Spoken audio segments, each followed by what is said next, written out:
tauli famanianareo ndesendroany fa zao fate ipoly tia hitanareo tiako voly ho lavandrambany volo fa tanindrazako tsy atakalo tsy amidiko tsisy masolo fa fiaviako da ekeko fa tena tambany volo fa io la miavaky sy miavo fa tena mandramby olo izagny famantarane somonjara minay ato mila mindamy hayonine sirotogny bogosy da tena tiano ekariano fa zaigna minay sy atakalo tanany aviako sady sanagnako maro mesoagnan'olo izy atakalo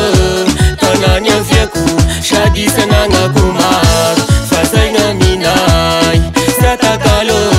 tanany aviako sady sanagnako maro mesoagnan'olo izy atakalo tanany aviako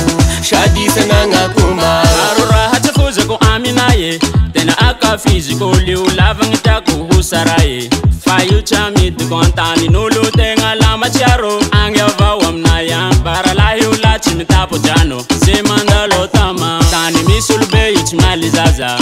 hayonine miavianareo la te halala ekariano somonjara aminay aho koa tsy zaka hayonine pamarakinay koa misy jala ekariano filongona milamy firesakina milamy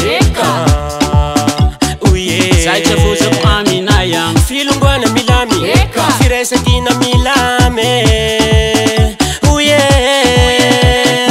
filongona milamy firesakina milamy uye zay tsy fozako aminay agny filongona milamy firesakina milame uye fa zaigna minay sy atakalo tanany aviako sady sanagnako maro mesoagnan'olo izy atakalo tanany aviako sady sanagnako maro fa zaigna minay sy atakalo tanany aviako sady sanagnako maro mesoagnan'olo izy atakalo tanany aviako sady sanagnako maro big respect on pamagazy jiaby olo io lavao Jack Krista Fiti KDJ Yaman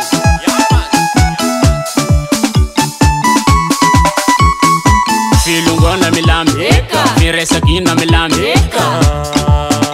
uye zay tsy fozako aminay agny filongona milamy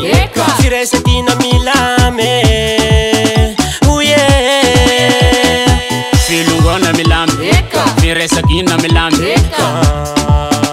uye zay tsy fozako aminay agny filongona milamy firesakina milame